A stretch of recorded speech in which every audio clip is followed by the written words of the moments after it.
سبحان الملك المعبود سبحان الملك الموجود سبحان الملك الحي الذي لا ينام ولا يموت ولا يموت أبدا سبوح Adat di Aceh takalan macam kememak megang sambut puasa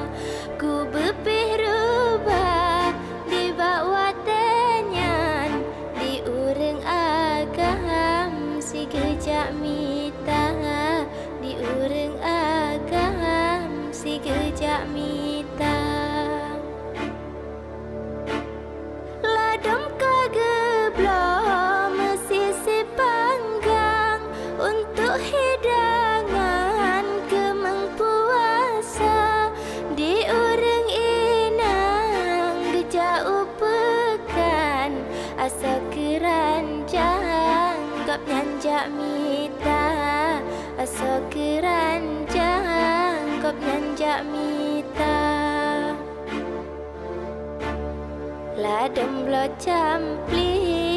dengan bawang macam-macam gejak belanja pemangan ayah hati ka senang pate mak megang gebah belanja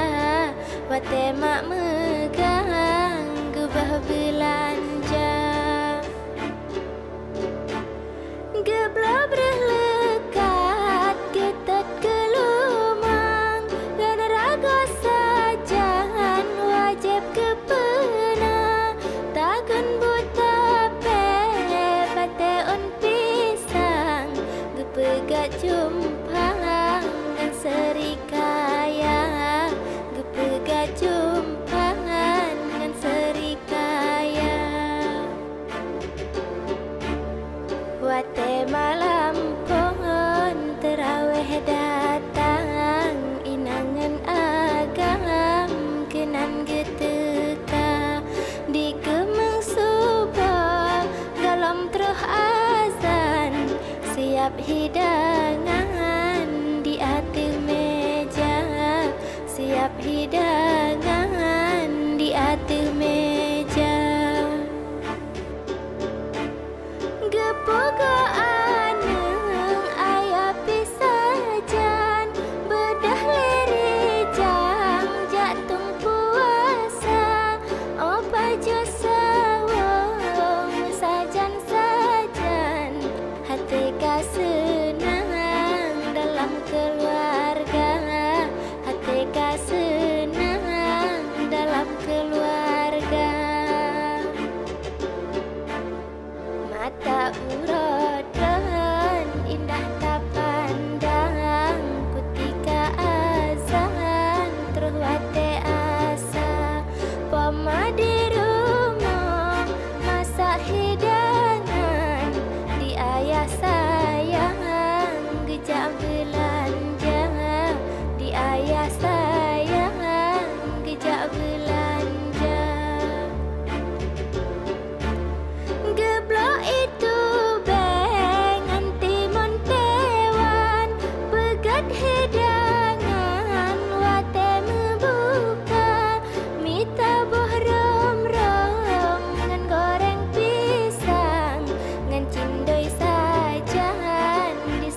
bayang